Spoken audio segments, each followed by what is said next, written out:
develop packaging technologies in Northeast Assam, where we will be packaging all of the automotive and other chips that those are at the edge being done for the US companies.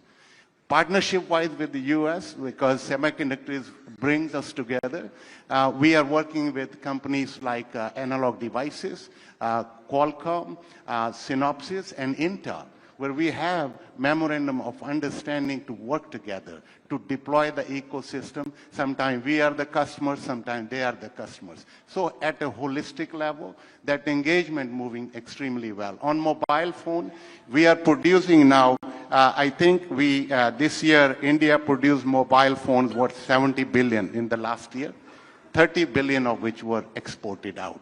So there is just tremendous push all around in terms of manufacturing, and this initiative today, I really believe it's going to bring and accelerate the momentum that we already have. Thank you. I want to end by zooming out and asking a question for all of our panelists that's a little bit more macro. And as we gather here in India in front of world leaders and business executives, and as the global economy undergoes this incredible change driven by the reorganization of our supply chains and the AI revolution, what is your message to this audience? And maybe we can start with Secretary Krishnan and work our way down. The message to this audience is that we need to align and ally on lines which really work for people who share values, for countries that share values, and to ensure that we do not become enslaved or do not become tied down to just one dependence. I think that is the critical thing. That is what we learned through the pandemic and through all the geopolitical upheavals. And therefore, we need to have trusted partners with whom we can work and trusted value chains so that technology can work for all of us.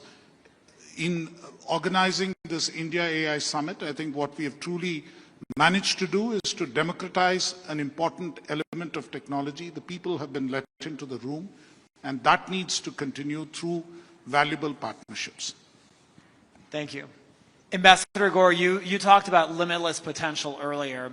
Can you give us a little bit of a color on what your main top-level message is to this audience? Look, the message is the AI revolution is here. People can pretend it's not, it's coming. And so it's one of those things, the sooner that people can adapt, to your point, the sooner that people can partner with like-minded individuals, that's a good thing. And so you find in some places of the world, not India, but in other places of the world where they're going to resist AI, where they're going to resist this revolution. It's here to stay. Every 100 years, every so often, we see in history something that changes the world. And you always have a sector that resists. When Ford had the first Model T come off the assembly line, the first people that protested were those in a horse and buggy. But today, nobody would want to go back to a horse and buggy and give up their cars. That revolution came, whether you like it or not. And the same thing is going to happen here over the next few years. And so India and the United States being at the cutting edge of this new technology, embracing it, using it for good, and partnering with those who share our common values. We're the world's oldest democracy. This year we're celebrating 250 years. India is the world's largest democracy. This is a natural partnership for both of our nations. Thank you. Sanjay? Micron's vision statement defined several years ago now is transforming how the world uses information to enrich life for all. And that vision is truly coming to life today. This AI Summit, the message of Sarvjan Hitai and Sarvjan Sukhai, welfare for all, happiness for all, is very much aligned with Micron's vision. US vision for AI in terms of national and economic security, and of course the businesses and the global leaders around the globe working toward AGI, artificial general intelligence. All of this critically relies on memory and storage, and Micron is very proud to be at the center of it. More and more memory is needed. Micron is making the investments in order to increase the supply. But it's not about just the importance of memory and storage to advancement of AI. It's not just about investments that Micron is making in the US to advance semiconductor supply chain, as well as in India and other locations. But it is also absolutely about initiatives like Pax Silica that really secure the future of supply chains and ensure that AI infrastructure and AI capabilities will be there, ready to shape the world of the future. We are very proud to be part of this, very proud as an American company to be able to bring up advanced technology capability here in India, which will benefit our US operations as well, and very thankful to the partnership between US and India to jointly together define the future of AI and shape the future of the world. Thank you so much. Dr. Thakur, any closing thoughts for the audience?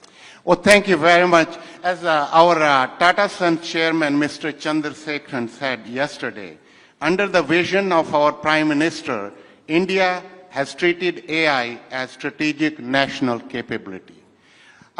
So I see the declaration of Pax Silica as a response and an enabler, a codification of trust, and for us, the opportunity to work together. The expectation is laid out from the nations.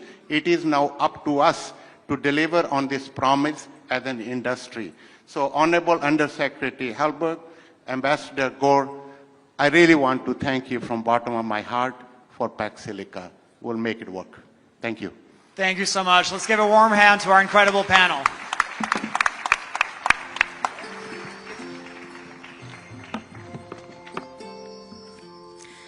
I thank all our distinguished guests and the panelists for such a thoughtful and engaging conversation. Thank you so much, Excellencies, for joining us for this panel discussion and giving us a highlight on the high points of the Pax Silica Declaration, which is going to be a new milestone so far as relationship and working together of India and the United States of America is concerned.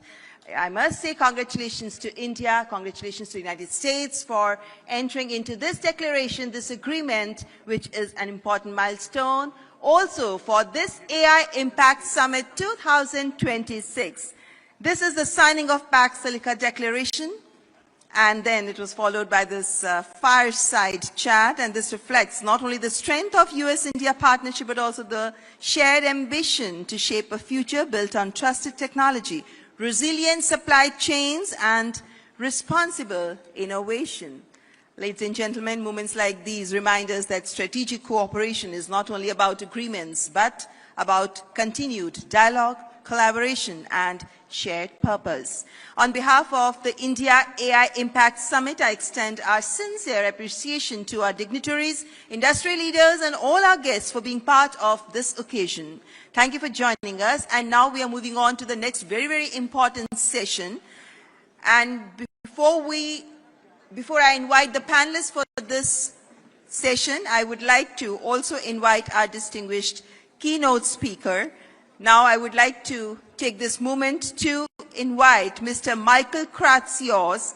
He is President Trump's National Science and Technology Advisor, and he is Director of the White House Office of Science and Technology Policy. Before I invite Mr. Kratsios on the stage, I would like to request all our dignitaries and our distinguished guests to kindly take your seats.